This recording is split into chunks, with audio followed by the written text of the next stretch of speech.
But at the end, we shouldn't have to ask ourselves which device is good for the environment. But all of the devices should be one day the right device for the environment. And the decision that we are taking is the decision for the patient. Then the right treatment for the right patient at the right time. Welcome to the Expand podcast, where we unlock the secrets of respiratory health for healthcare professionals. Join leading experts as we dive into chronic lung diseases and expand your practice. Welcome to today's podcast on navigating the inhaler choice best for patient and the environment, particularly for people living with asthma and COPD. We are honored to have three estimated panelists with us who bring a wealth of knowledge and expertise to this important discussion. I'd like to introduce first Mrs. Pauline Anderson. She's an expert COPD patient who will be sharing her first-hand experience living with this disease.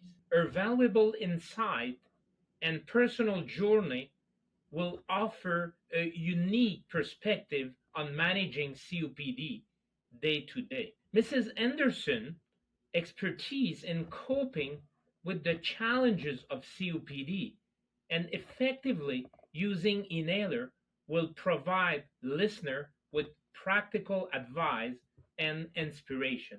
Then I'd like to introduce Dr. Erika Penz. She's a distinguished respirologist and researcher specialized in respiratory disease, including asthma and COPD. She is the president-elected of the Canadian Thoracic Society. Dr. Penz worked in both clinical practice and academic research, and she has provided, and she will also work during this podcast, giving us really insight into the effective use of inhaler and other therapeutic strategies for managing these conditions. Her contribution to advancing respiratory health care and her focus on optimizing treatment outcome are instrumental in our discussion today. Finally, I'd like to present Dr. Alan Kaplan. He's a renowned expert in primary care, respiratory medicine in particular, and the chair of the Family Physician Airways Group of Canada, with a career dedicated to improving the life of patients with asthma and COPD.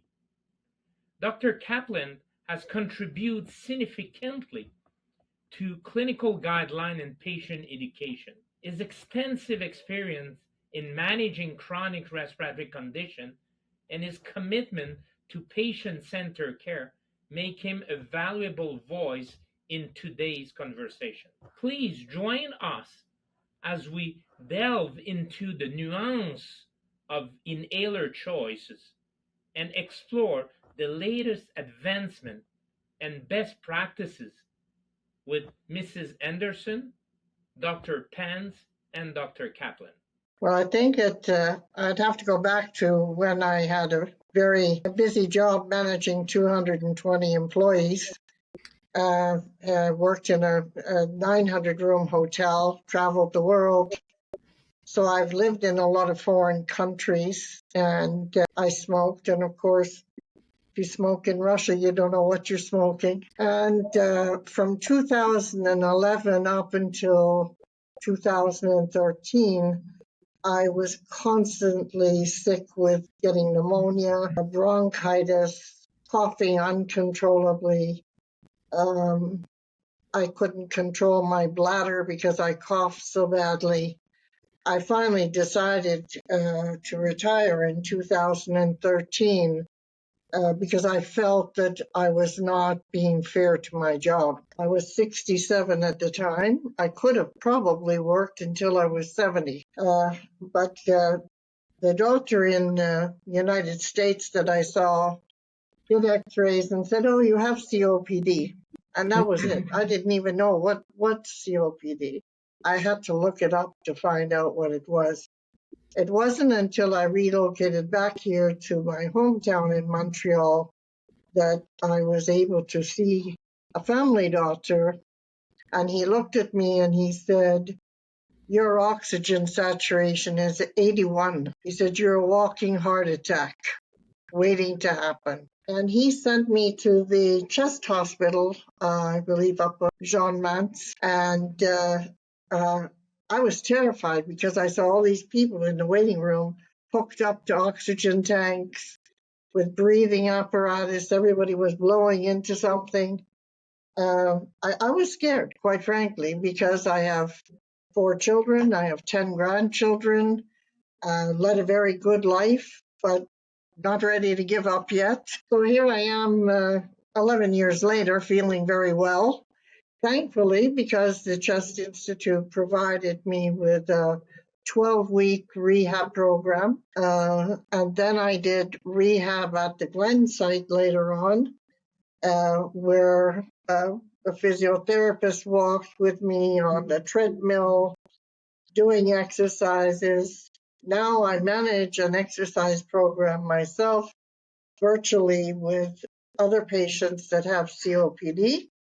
And we work out 5 days a week, and we do 30 minutes of exercise every morning. So, But that, Mrs. Henderson, that's quite impressive.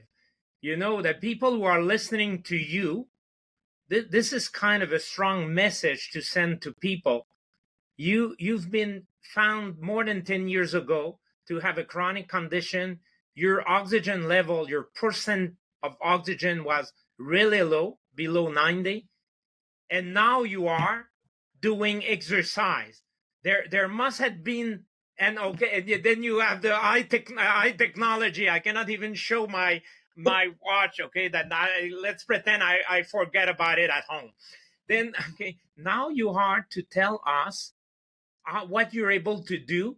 I'm looking at you, and you seem obviously at rest relatively well. There must have been some medicine, some inhaler that were giving to you.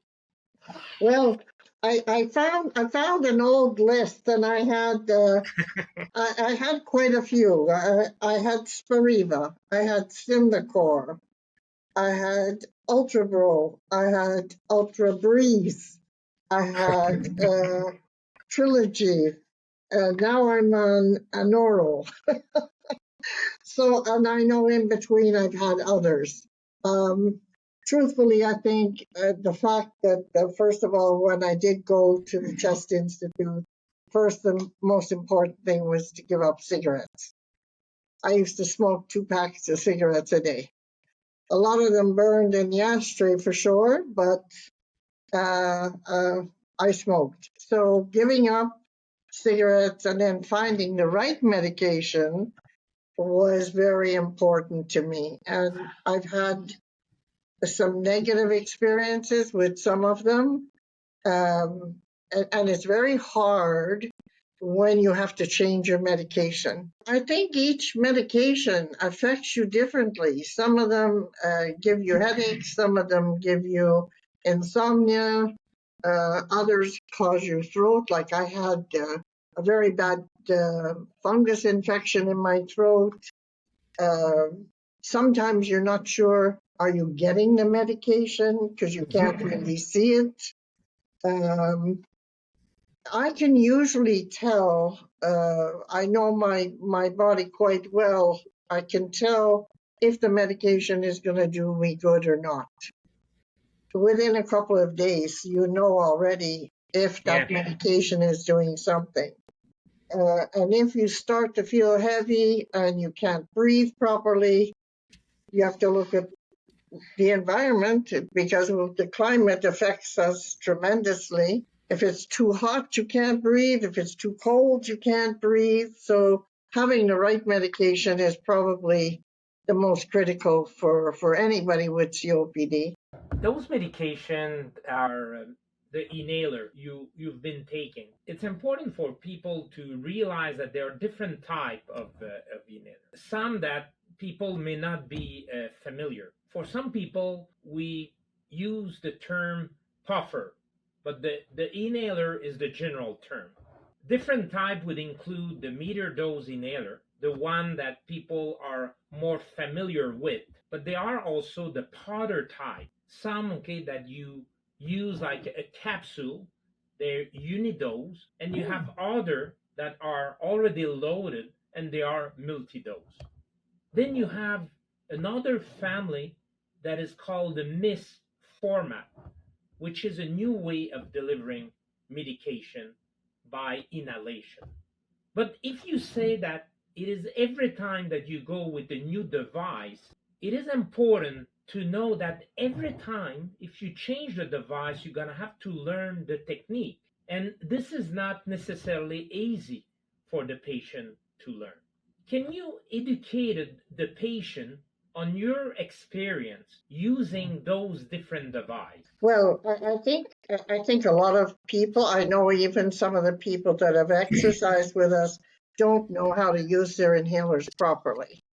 They're blowing into it instead of breathing it in. But one of the things that I have a preference for is if you can use the capsule with the powder, you know exactly that that little capsule is empty and you've got that in your system. When you have the other ones, like for example, the Anora, you don't know, did I get it all? So you're there, you're assuming that there must still be powder there.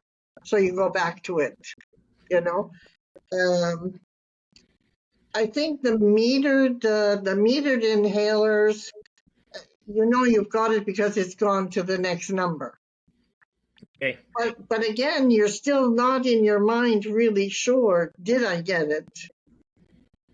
Am I using it correctly? Sometimes, you know, I've suggested to people that I think are not using it well, go on YouTube because there's some good examples of using inhalers on YouTube. But or to ask their doctor to show them again, you know. But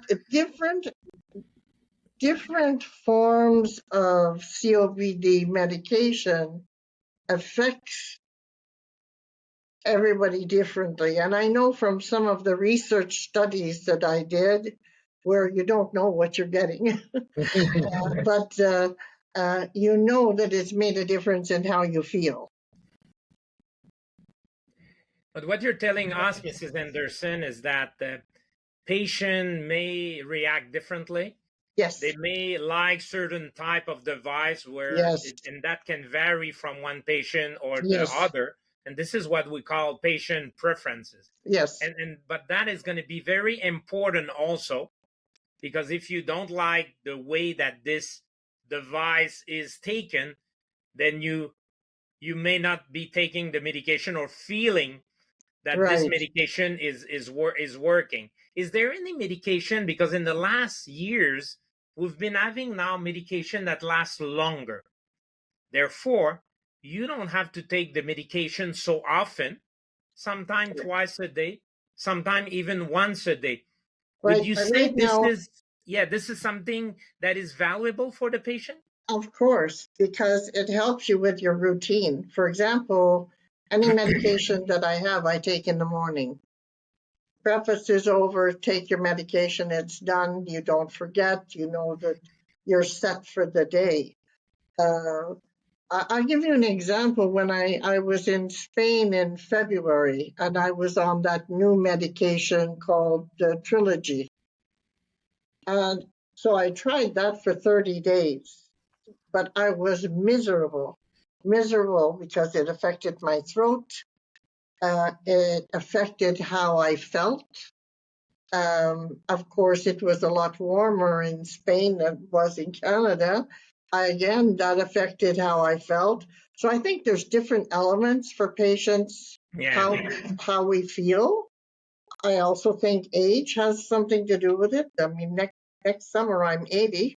So I think the older you get, the harder it is to do things anyway.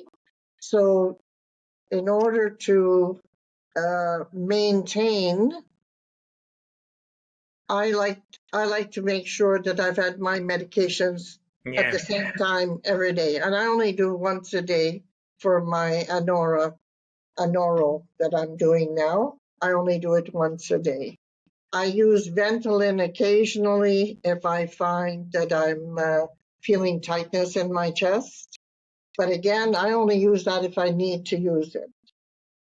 There's a lot of exercises from the Living Well program, also new ones that I've learned as time went on, that open up your airway. And I think I have an advantage because I did the rehab and I do exercise. So it's a combination of the medication as well as what you do with your life. Mrs. Anderson just explained to us that despite that science showing that it is well known that certain medication are good for a patient condition, certain medication and device are better for certain type of patient. There's always a patient that can have side effect, for example. And in certain situations, the medication doesn't necessarily fit well a patient. It's really needed to be followed by the physician and the healthcare professional. First of all, to make sure the patient is able to use appropriately the device. If the device is not used appropriately, then there is risk that the medication will not work as being optimal. Treatment has to be personalized on the benefit, personalized on the side effect, and personalized on the technique. But now, Mrs. Anderson, let me ask you, did you know that some of these inhalers could be damageable or could have an impact on the environment? Have you heard about this? Well, actually, yes, because I have, as I said, 10 grandchildren, and they're very anti-plastic. They don't like anything that sometimes they drive you a little bit crazy when they come over, oh, you shouldn't do this, or you shouldn't do that. But I had some thoughts because one of my granddaughters, she's a speech pathologist and a recent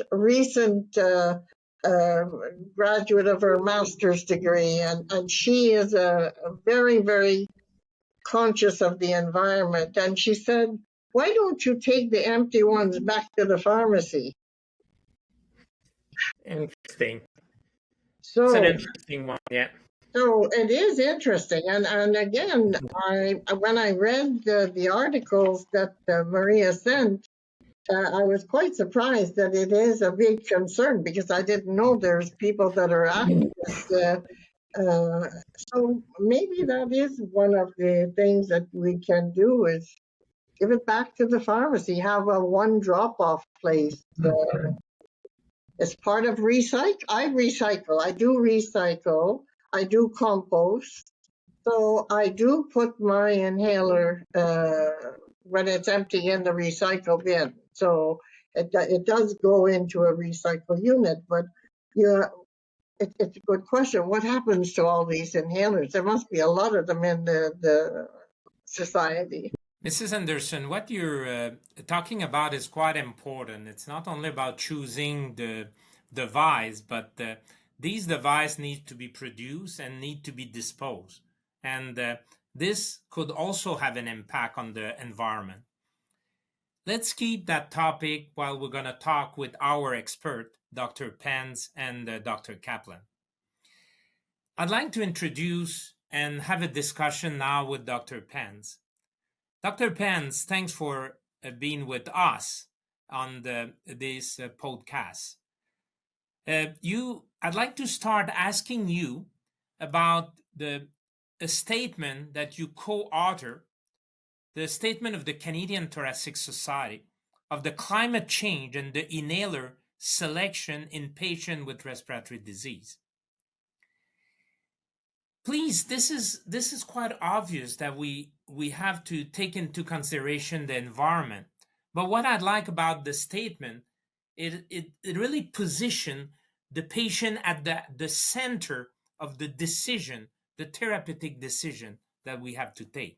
Could you tell us a little bit more about this statement? Thanks very much, Dr. Barbeau, and I'm happy to be here. With respect to the position statement that was published by the Canadian Thoracic Society, one of the main impetus behind it was, the recognition first that climate change, the ongoing change that we're seeing, and the issues, around climate change with increasing frequency of forest fires and heat waves, the impact that has on the population as a whole is great. But when you think about our patients that we look after, our respiratory patients, they particularly suffer even more during these events. And we know that human-induced or climate change, things that we can control, we know that healthcare contributes to that. So the healthcare as a system, how we operate actually has an impact on accelerating those climate change effects. Some of that is actually how we deliver care in our hospitals, for example. Some of that contribution comes from how we manufacture medicines. And in the case of patients who take inhalers, some of that actually comes from inhaler use, and the types of inhalers that we use have an impact on accelerating the impact on climate. So as the professional society for Canada around this, fast and evolving area, we wanted to have a statement around it, some guidance to help practitioners on the choice, and to also give them some information and context that they can have in a discussion with patients as well. It is interesting because the way that we see the patient is that the patient has an inhaler, and that inhaler can have an impact on the environment, but the patient will also be a very vulnerable population with either COPD or asthma that could have a problem because of the climate warming, the pollution, the environment. Then Dr. Penz, tell us here more about where is the best decision in balancing the patient need for the best treatment, and also the importance of considering the impact of the inhaler on the environment. You bet. I think that so in our statement, that figure one is trying to, I think, illustrate really at the end of the day, when we are trying to provide good care to our patients, what we want to do is optimize, the recommendations that we provide to them when we are prescribing medications, making sure that we are using the correct medications. And that actually starts even before you're deciding on what, for example, in this instance, and what inhaler I might be prescribing.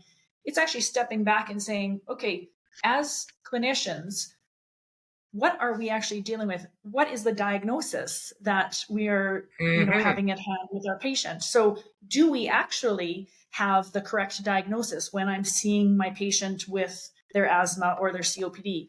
And that's always, I think, as a clinician, one of the key things that we have to do, because we know that there's many patients that are prescribed medicines that they don't necessarily need. And now, as we're learning more and seeing the impact that those medicines, including inhalers, can have on the environment, it is our job, not only to confirm the diagnosis, but I think even more important is actually the focus on how can we actually better manage and optimize the care of our patients, so controlling the underlying disease. So when you're thinking about things like asthma and COPD, I mean, what happens is these conditions can be,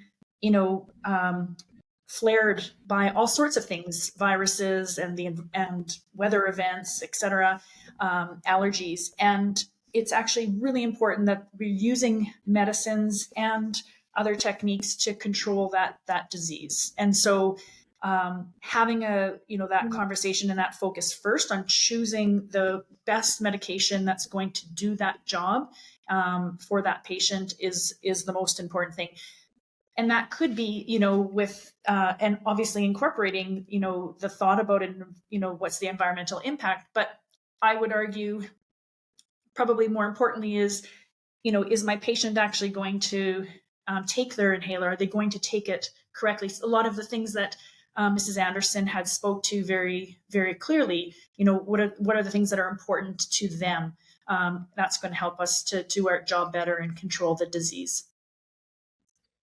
That's kind of interesting and very important, because the first thing that we can all do as a clinician, physician, is to make the proper diagnosis, because we may have patients out there who are on inhaler where in fact they don't need these inhalers.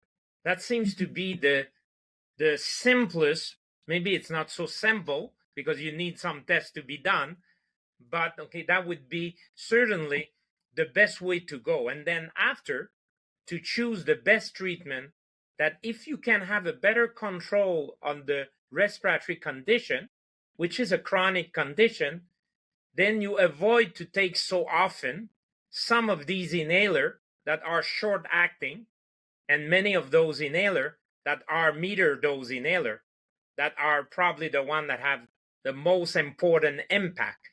What about technology and inhaler, Dr. Penz?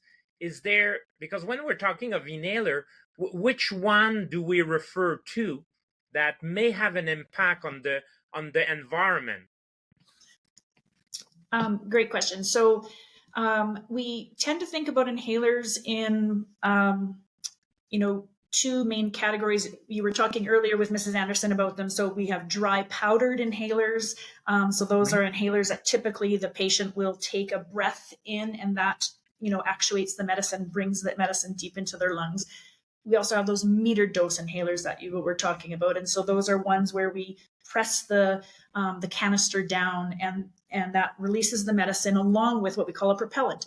And those propellants in the meter dose inhalers are what historically have contributed to global warming and climate change, because the propellants themselves contribute in that way. So whereas, for example, in the manufacturing of these dry powdered inhalers, much of the impact there's still an impact on the environment, but that's usually in the production phase. So all medicines, including inhalers, have some impact on the environment. But when you're looking at inhalers as a whole, as a group, looking at those meter dose inhalers, it's the propellants that are currently being used that have had that impact.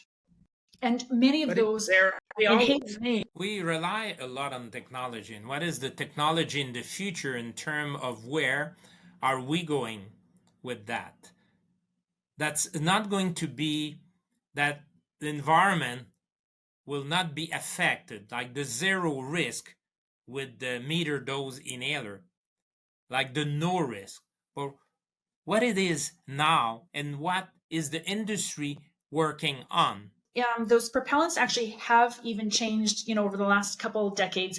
Currently, the most common propellants that are used have very, very variability on their impact on the environment. And in fact, in some of the meter dose inhalers that use those propellants, some of them actually have valves, for example, in the inhaler that are small or large, and that actually distributes even more propellant to the patient with their medicine. And those larger volume inhalers that use those propellants have a bigger impact on the environment. So not every meter dose inhaler is the same, and some have more of an impact. And so there are organizations that, for example, have that documented somewhere so that we as clinicians can access that information and know, for example. So you have in Ventolin, the really fast-acting medication many people use. Ventolin itself is a very large volume valve, whereas another alternative actually is a smaller amount, so a lesser impact on the environment. So I think there's, that's important to understand as well. And I think this is evolving in terms of the technology. The industry in the area is obviously trying to produce propellant that would have the lowest impact that it would be possible. Then people have to be tuned into it is a world that is changing. People are working absolutely. at different levels. Manufacturers of these devices absolutely have been developing new propellants. They some of them are very close to being in the market and available to us and our patients. And then some are also developing and a few years away. And it is expected that those will have lower impact. And therefore, I think our options for meter dose inhalers, because many of my patients actually do prefer, in some cases, the use of these inhalers, and there's going to allow us those, the ability to have more options when we're talking about the environmental impact of these medicines with our patients in the future. Thank you, Dr. Penz. Then what we remember and we should remember is the right diagnosis, the right treatment, the best treatment, that we can reduce the use, especially if they're short acting. And then obviously we have option after that and see which option would be the best for the patient, but at the same time would have the least of an impact on the environment. And then this is an evolving topic in terms of the technology, but there is at least a choice now that we have that we didn't have even 10, 15 years ago. Then we'll keep that and we'll come back in the discussion of the panel. I'd like to have Dr. Kaplan, who is a family physician, and we've seen the reality of the patient. We've seen, obviously, the specialist respirologist going over and having access to, obviously, a lot of tool. Then this is a specific area, respirology, but the family physician is dealing with a lot of chronic disease. What do you think that family physician know about this issue, Dr. Kaplan, of the impact that some of these inhalers can have on the environment? Hey, thanks, Dr. Bowe. And first of all, it's a pleasure to be here with such an august panel, and I'd like to thank RespirPlus for the invitation. Family doctors have a lot to do, as you say, and a lot of conditions to worry about. I think they do know about climate. You can't really open up a newspaper or anything without getting hit about climate, carbon tax, and we won't get into politics, but you get into all those kind of situations. So they certainly know. There's multiple different initiatives out there in terms of that. Things as little as not using table paper anymore to decrease the waste that happens with table paper. And certainly inhalers are an issue. There's a group out of BC that Erika just alluded to called Cascades, which has got a lot of resources talking about some of these issues with inhalers. So there are posters and things. So you're starting to see some of those up in doctors' offices as a communication effort as well. So there's certainly some knowledge about inhalers. That being said, though, respiratory is just one of many conditions that a primary care clinician does have to deal with. So it may not be something that's top of mind. First, a little details like when someone's short of breath, making sure that they actually know it's a respiratory condition and not a cardiac one, for instance. So making the right diagnosis and the starting treatment and knowing based on the guidelines and recommendations which class of drug you should use. And then after all that, figuring out, well, which inhaler is the right one for the patient. And there's also, of course, multimorbidity, which means patients have more than one thing the matter with them. Fortunately, unfortunately, depending how you look at that, because that's also going to impact their ability to potentially use inhalers. And then we have all the challenges in healthcare. So there's going to be issues with cost and coverage and formulary. It's different in different provinces and different in different areas and different hospitals. So you may want to pick the perfect one, but may not be able to get it. Then we have to work with the individual person that we're working with individually. So we have to make sure that that person can have the proper technique and actually can master the technique, because inhalers are not intuitive. They have to be taught and understood. And the other things like patient age and health status is going to make a difference. So obviously, we're going to approach a youngster, a young child, differently than an older person or someone who's a few years older again. Perhaps they're not going to be able to activate medications. Perhaps they're going to use things like spacers to help the timing of medications to be used. And depending on the severity of the illness, so in chronic obstructive pulmonary disease or COPD, some people get very hyperinflated and therefore they don't have the inspiratory flow to be able to suck down a powder deep into their lungs. So these are all going to be issues that are going to prevent any individual patient from using a medication optimally at any one time. And therefore, really, the secret here is tailoring the treatment to the individual person in front of you. The patient. Now, Dr. Kaplan, I like the way you're putting that. Then people can see this is complex. It's complex because you have a patient. Patient have many comorbidity. The family physician has then to deal with many chronic disease. It's not so easy because you have to deal not only with the best treatment, even though you have the option, but then there may be a cost for that is going to be different from one patient to other.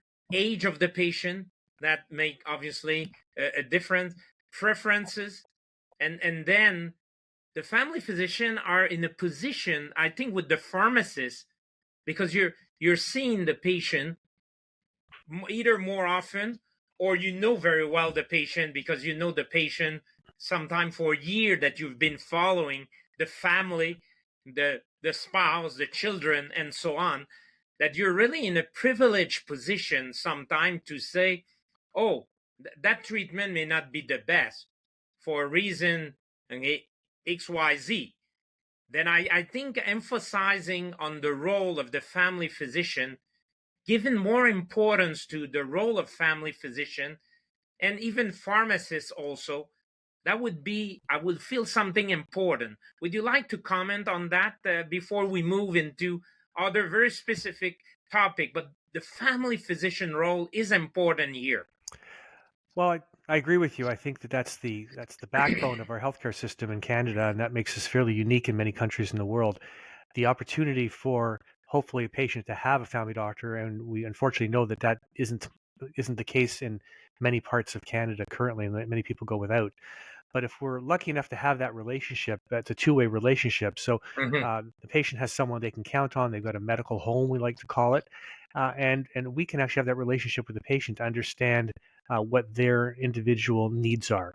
All right. So again, we have, and it's over time. It doesn't happen. Pauline, you didn't get to the situation you are now without having many stops along the journey, and that's many visits and many opportunities. And we have to first of all educate. We have to make a diagnosis, as Dr. Penz talked about initially, which is crucial. We have to make sure there's no other diagnoses that are complicating. We have to then communicate that condition and the understanding of that condition to the individual person in front of us, and then the benefits of treatment for it and why it's worthwhile. Because even when people feel better, sometimes they don't always continue taking their medication. We call that adherence. People feel better. It's a natural reaction. People don't want to take medicine.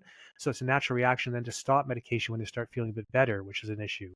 We have to then individualize the medication based on the risk of the patient, whether they have a lot of exacerbations or flare-ups, or whether they have a lot of disability in terms of shortness of breath. We want to individualize the inhaler choice based on some of the things I talked about already, but other things like grip strength, dexterity, cognitive ability to understand how to use it. And we talked about coverage and availability, of course. So these are all factors we actually have to put together with the individual patient, make sure they're vaccinated, for instance, which is an entire conversation that's taken up a lot of everything in the last little while, as you know. So that relationship is really paramount in order to go through those steps to deal with the apprehensions that a patient may have about both their condition and the treatments. And that's very important, the way you're bringing that, because you're talking of what the family physician would know about, especially these vulnerable group of patients that could be from a difference in cultural point of view, difference because they have other comorbidity and the device may not feel so well if the patient has arthritis, and so an economic factor as well, and all of that are important consideration. And that brings us to a key question here that one international organization on asthma called GINA has highlighted, is the importance of not placing what they call the green guilt on patients with respect to inhaler use. Can you just elaborate on that, Dr. Kaplan? Sure. Well, GINA stands for the Global Initiative for Asthma, and its recommendations of asthma that go worldwide. They're looking at not just Canada. We have Canadian guideline recommendations as well, but this is worldwide. And what they've recognized is that many people who are currently doing very well on MDI, the patient's doing well on a pressurized meter dose inhaler that has the the propellant that Dr. Penz had talked about, and that seems to be the devil that people are talking about because the propellant can affect the greenhouse gas level. I mean, I also want to recognize that we've actually made some changes, as was mentioned. So we went from CFCs, which were affecting the ozone layer, to HFAs, which don't do that, but still accumulate in terms of greenhouse gases and have effect on the climate. So there's been a lot of pressure on people to say, well, you need to, you're doing well on your medication, but climate's very important. So therefore you have to change your inhaler to something that's safer for the environment, putting all the pressure of the whole world's climate on that poor individual patient that's sitting in front of you and has done nothing except actually take the medication that was recommended to them by their clinician to treat their condition, which they don't want in the first place. They don't want the condition, they don't want the medicine. And suddenly they're made to feel guilty. The responsibility of the greening of the world and the climate is placed entirely on them for using this inhaler. And sometimes that means that they're instructed to change that inhaler, sometimes with discussion, and unfortunately, sometimes without discussion. There was a recent initiative in the United Kingdom where clinicians were paid an amount to switch people's inhaler from an MDI to a dry powder. And that happened regularly because doctors are people too. They like making some money once in a while. And this happened, but it didn't always happen in conjunction with the patient. So as you can imagine, what happened is people had bad outcomes and started having exacerbations. And we're going to talk about climate. It's really important to say that one hospitalization for respiratory event will use up 10 years worth of MDI propellant that's going to be used. So everything there is relevant. So the key thing here is that we want to make sure that we use the right drug in the right device in the right patient, the one that's going to work for them, that they're comfortable with, and not make them feel guilty for using a device that they feel comfortable with and they're doing well with. And that's the overall concept. You bring something very important here that we don't hear enough, is that it's not only about choosing the inhaler, but if the choice of that inhaler is not the right one and the patient end up not to be on the best treatment, then the patient can just have an exacerbation and being hospitalized. And that has an impact even more than the type of inhaler that you're choosing, being hospitalized. That brings us into the concept that I'm sure you're using as a family physician. The best treatment for the patient has to involve the patient, that has to be at the center of the decision. And this is what we call a shared decision. What would you like to say in terms of choosing the inhaler and that notion of shared decision making with the patient?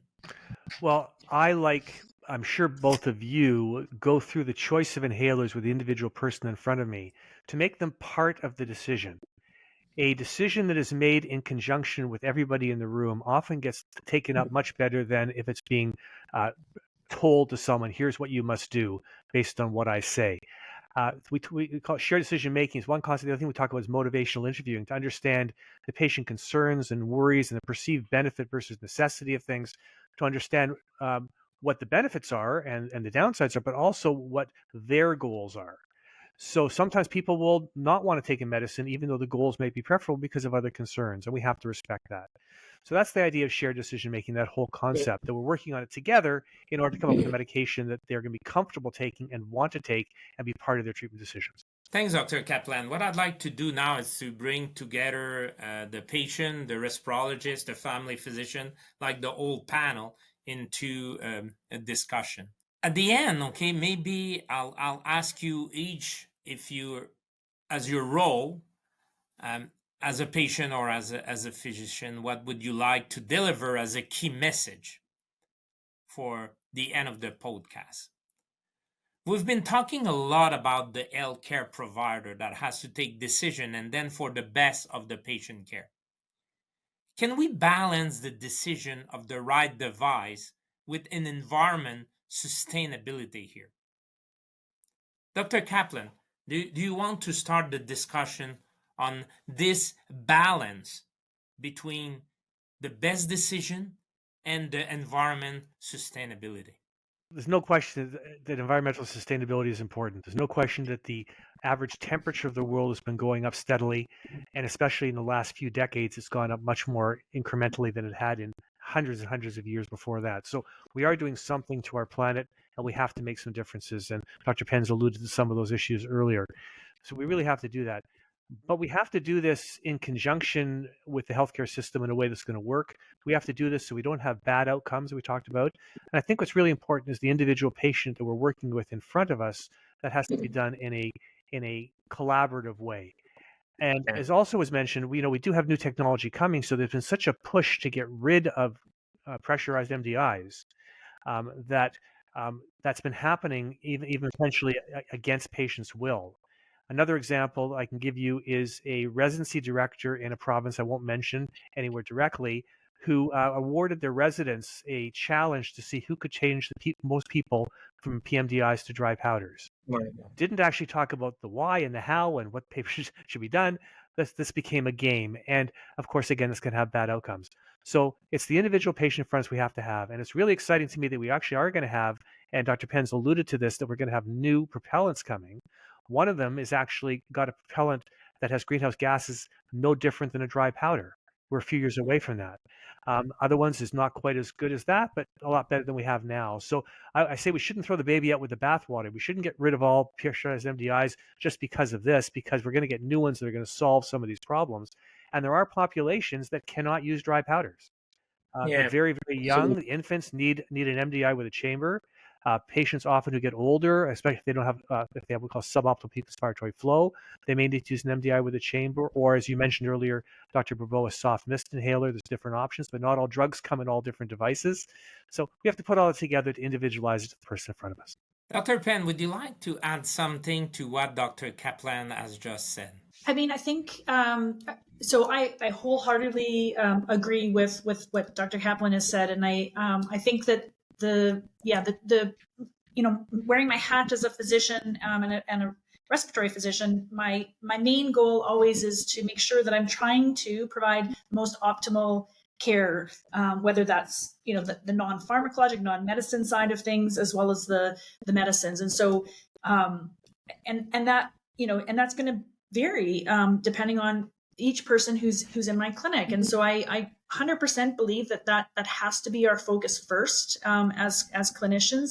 And by doing that, and talking to the patients about what their goals are in terms of optimizing their function, reducing their risk of flares, for example. And Dr. Kaplan also mentioned, yes, when somebody has a COPD exacerbation and ends up in the emerge and the hospital, that is terrible for our environment. And so our goal, and also, so me spending some time in talking about why, right, that's important and how we can do that with my patient, then we can get to the nuts and bolts around, okay, well, what devices are going to be best to help you with what I know about you and what matters to you in terms of your insurance coverage and your ability to take the inhaler properly and frequency of, do you like something once a day, as Mrs. Anderson had mentioned, versus twice a day.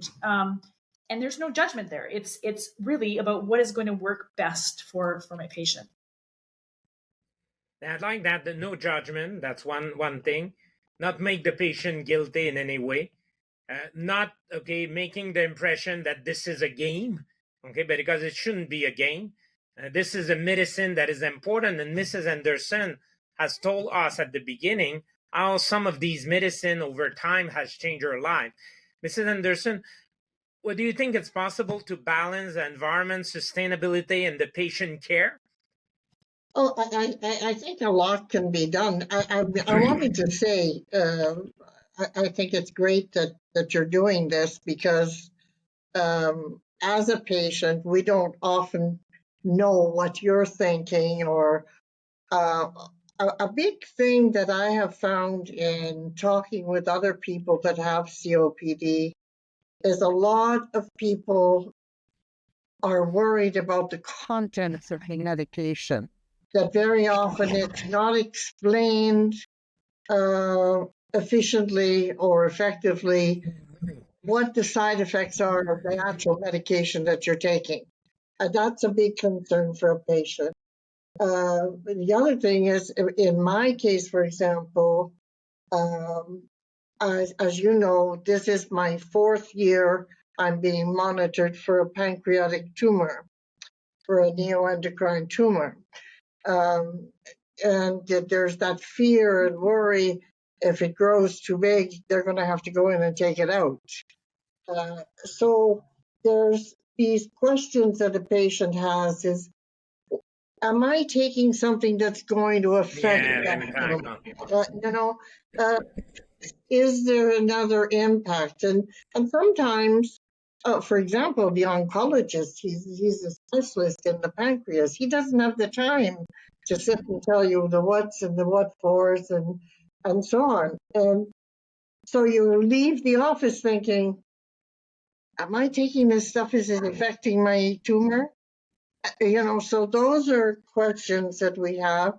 The other thing is, I will tell you that the medication I'm taking now, the Anora, comes in a beautiful package. It's inside an aluminum tray with a seal over the top and tons of paper to read, to tell you about it. So I think in terms of the environment, that's something else that maybe the pharmaceutical companies need to have a look at their packaging and think about it, Mrs. Anderson, thanks to bring this other issue about the patient having other condition. You're talking of a tumor here. And then the concern that you may have that some of your medication, your inhaler, therefore, could be responsible or make the problem even worse. Then it is important, okay, to really talk with the patient, have open question, making sure we have a discussion, and any concern that the patient may have, feel free to discuss that with the healthcare professional or with the physician. But those are very important points that maybe we don't have and spend all the time on this. I'm fortunate because I have Alex. Yeah. I have a great... Alex is a case manager, for those who don't know. She's not talking about her doctor. She's talking about the nurse, okay, or the respiratory therapist and so on. Okay, and you're right. But it's a luxury, I feel, because if I'm not feeling well, or if I have a question, I know you're a very busy man, Monsieur Bubble. So I send an email to Alex and say, look, I'm not feeling so good, and then he monitors. He'll call me back in a few days. Are you feeling better? Or when I had trouble with the medication, I sent him an email saying, look, I've been to the doctor because now I have a fungus in my throat. So I think it's great. I don't know if every patient has a case manager, but I am grateful, and I am grateful for you as well, for all of you, for that matter. So, what about the patient who prefer to have a meter dose inhaler, an MDI? We have prescribed MDI. What can be done to reduce the environmental impact? Let me start with Dr. Penz on this topic now. Well, I think one approach would be ensuring that the patient is using the MDI appropriately. So actually ensuring good technique and they're getting the medication is absolutely essential, partly because it's going to help with management long term and controlling their disease. And as we said, these episodes of flares are even greater impact on the climate. But also effective delivery of the medication. Sometimes actually there has been some research that shows the use of a spacer with your MDI, number one, helps to improve your adherence, the delivery of the medication, and control of your disease, and hence the impact on the climate. So I would start there. And then the last thing I think is, we talked about this a little bit or touched on it, but the issue of disposal. So when you have an inhaler like a meter dose inhaler, and some of the options, I think there's lots of growth and opportunity to improve how we dispose of our inhalers, including our metered dose inhalers. But there are pharmacies that will have active recycling programs, okay, where they can capture some of the residual propellant that's left in those metered dose inhalers. There's actually some that actually have incinerators where they can also, through heat, gain back the propellant and avoid it getting, because if you just throw it in the garbage and that propellant degrades, it's going to be released in the environment. And so that's part of the reason the role of pharmacies potentially in helping to reduce that at the disposal phase. So those would be sort of off the top of my head, some common things. I'm not sure if Dr. Kaplan would also have anything to add there. Dr. Kaplan, would you like to add something? Yeah, it's hard to add to a pretty real perfect answer, Dr. Penz, but I will. The first thing, of course, is that the inhaler should be used for the right condition. So we see a lot of MDIs used, especially short-acting beta agonists for viral infection, for a cold. And patients come to the doctor wanting something, and giving a SABA, giving a short-acting beta agonist is fairly innocuous, except it's unnecessary most of the time and just leads to that propellant being released, number one. Number two is we want to make sure our patient gets controlled. And there's different topics of control in asthma versus COPD, those things we're talking about. But for asthma control, you shouldn't actually really need much reliever at all, because if your asthma is well controlled by the long-acting medicine Dr. Barbeau talked about earlier, you don't need it. And the majority of MDI used, probably the numbers like 1,000 to 1, are the short-acting drugs versus the long-acting drugs. So if we could minimize the use of those short-acting drugs by giving them to only the people that need them, first of all, and then not needing them because they're in good control for their asthma, and even for their COPD, again, Pauline, as a COPD patient, mentioned she does use Ventolin occasionally, but by using long-acting effective bronchodilators that she's using, she doesn't need to use it as often as she might have otherwise. So minimizing that use, preventing exacerbations we talked about. And I really can't emphasize enough the concept of disposal. So right now, even recycling situations are recycling the plastic, but they're not recycling and dealing with the propellants in the MDIs, which, as Dr. Penz mentioned, have to be incinerated to be destroyed. Otherwise, they're just going to be released or leached into the environment in other ways. And then there's some small little things and differences between drugs. And Dr. Penz mentioned this a bit earlier. She talked about the difference between the small and the large gauge on the SABAs. So there's different SABAs, and some of them can be used and to actually release less propellant into the atmosphere. And then using a spacer does three things. Number one, it makes sure that patients are getting the right medication to the lungs and therefore preventing more use of it. Number two, it's going to actually improve control because they're taking the medicine properly. And number three, will it even make a difference to actually release the amount of propellant that's actually released there? So all those things are going to be factors. These are very important points that Dr. Kaplan is reminding us. With the right treatment, the right technique, the control of the disease, in fact, there's going to be less use of any inhaler. And that's what we should aim for. Mrs. Anderson, after listening to this discussion with the panelists, could you go back to your doctor and as a patient, ask a question? There are certain things that seems to be important, and having a very open discussion with your family doctor or with your respirologist. Okay, what would you think, Mrs. Anderson, in that sense? Will this open a discussion with your physician? I think it's very important. I mean, certainly I will ask my family doctor. He's a great guy as well. So, but I think as well on the Facebook COPD page, on LinkedIn, you have it. That there are quite a few followers for COPD Canada, as well as the US. So I think that getting the message out there, maybe encouraging people to ask their family doctors for advice on their inhalers. I'm, of course, going back to their respirologist and saying, do I really need this? There are days that I think to myself, do I really need to take this medicine? But then there's other days I really know I need it. Yeah. So, I think again, a lot has to do with patient age, It has to do whether you're active or not active. I have two friends. One of them is 84, the other is 86. Both of them have COPD, but they don't even walk around the block. Wow. They have a home with an upstairs, and they've stopped using the upstairs bedrooms and moved to the main level of the house because they can't go upstairs. And I tried to tell them, I mean, I was active on my job, but in my last year when I retired, if I went for a walk around the block, I was huffing and puffing badly, for sure. And now I can walk. I live on the lakeshore here.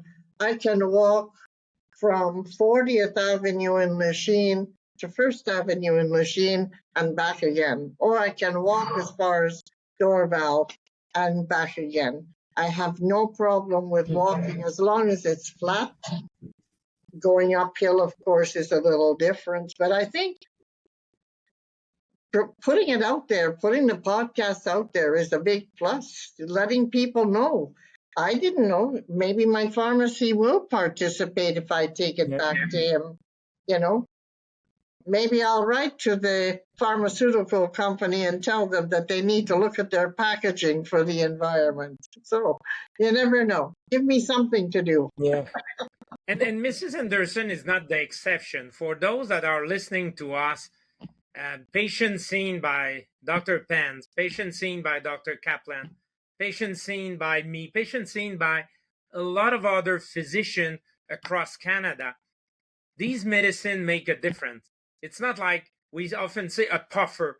This medicine, as much that we cannot dispose this medicine the way we want, they are effective, and the right choice of the medication will make a difference, such as Mr. Anderson told us earlier on, that she doesn't need to take her Ventolin all the time because she has the right medication that have what we call the maintenance medication, that maintain her level of symptoms to the lowest that we can.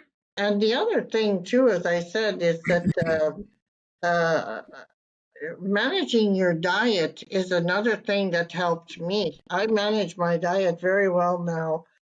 There was a time, because I stopped working and because I didn't want to go anywhere, I let myself gain too much weight, and I realized that that weight also affects the breathing.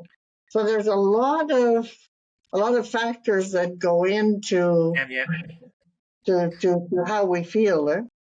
Let's come back to the inhaler, and I'd like to have more your opinion on the technology. How would we see the improvement of the technology as a patient that would benefit you and benefit at the same time the planet in the future? And I don't know, Mrs. Anderson, would you say that technology is going to be important to change something? And in which way would you like, as a patient, that technology be serving you better? Well, I think it would be great if you could have an inhaler that you only had to use once a week instead of every day. Interesting. Interesting. Why not? Or 2-3 times a week instead of every day. That would be good. I think the other thing is that again, one of the men that that I do the exercises with, he tends to blow rather than inhale. And he gets a little bit sensitive if I say to him, "You're not doing it properly." But I think a lot of it is misuse of the inhalers. They don't understand that, first of all, you should be calm when you're using your medication. You should be quiet. That's why I like to do it first thing in the morning. You're quiet, you're relaxed, you're not running around thinking, "Oh, I got to take my medication."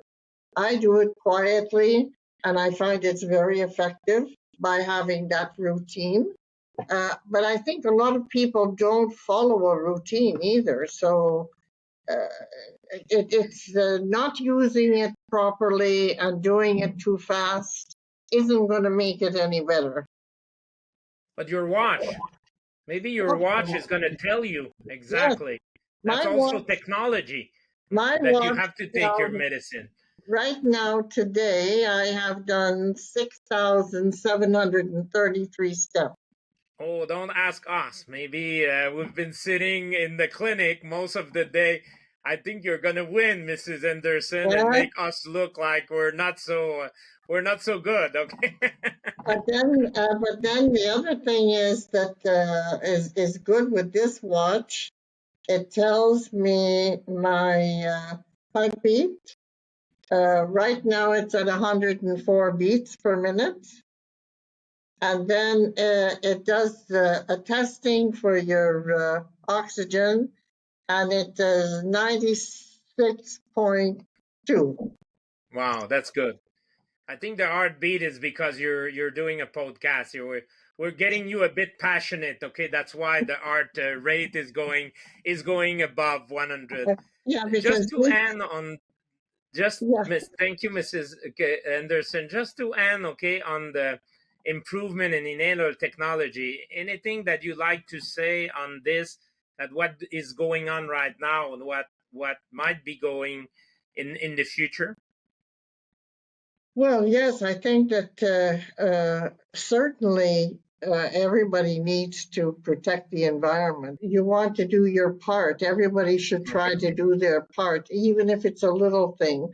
Like I will, as my granddaughter suggested, take my inhalers back to the drugstore and let them recycle it properly. That commitment.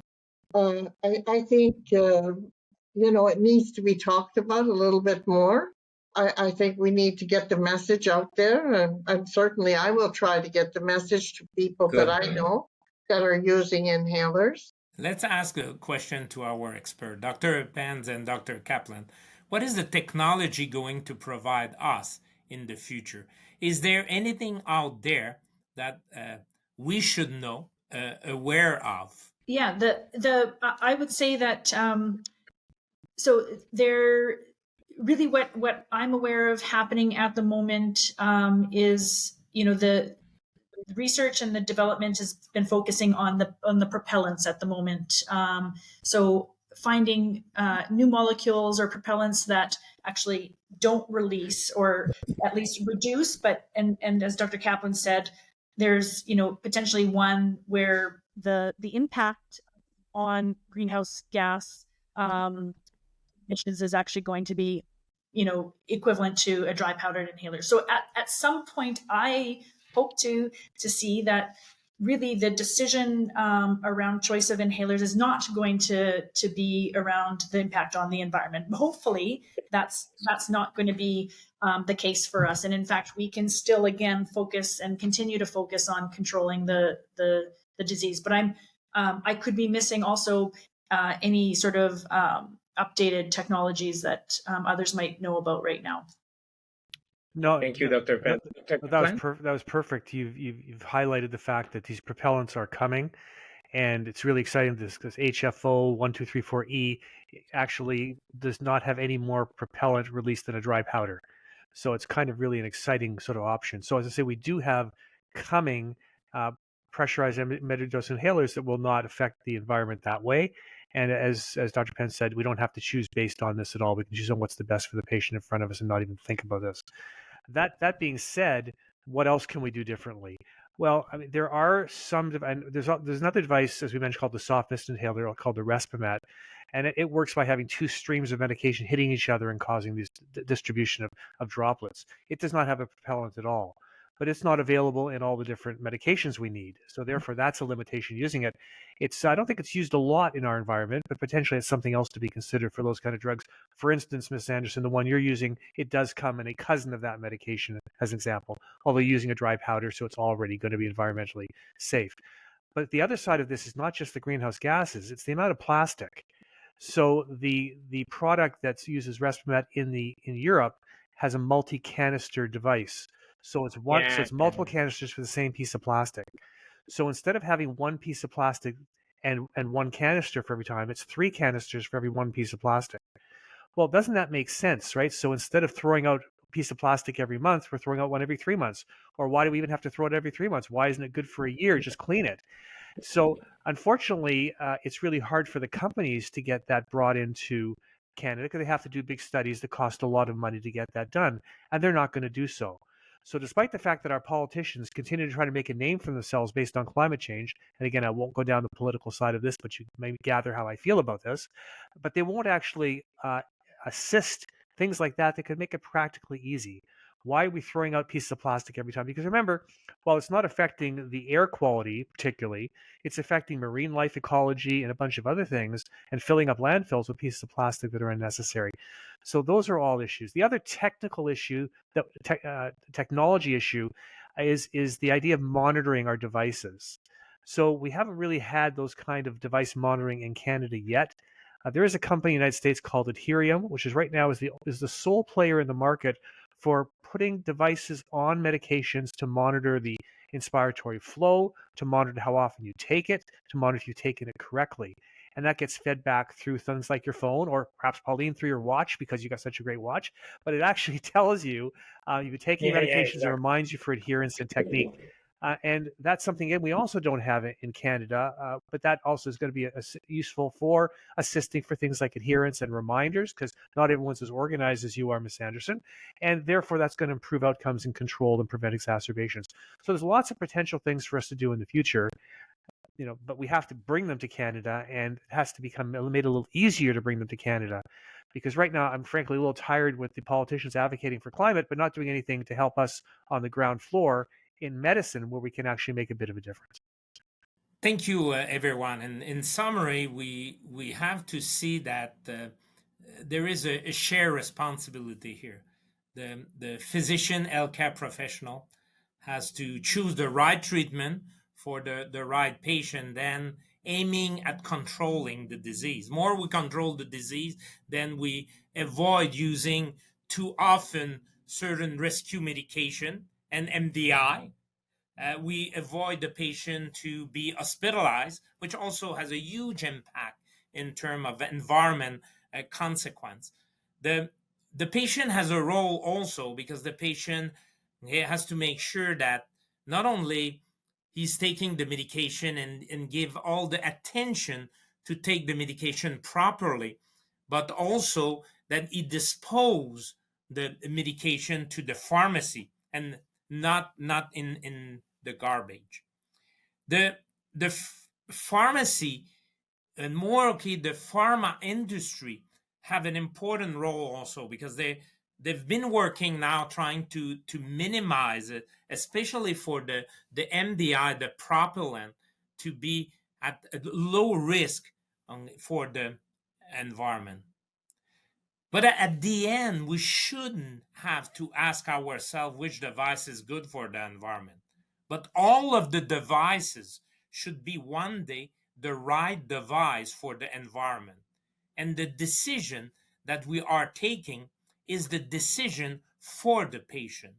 Then the right treatment for the right patient at the right time.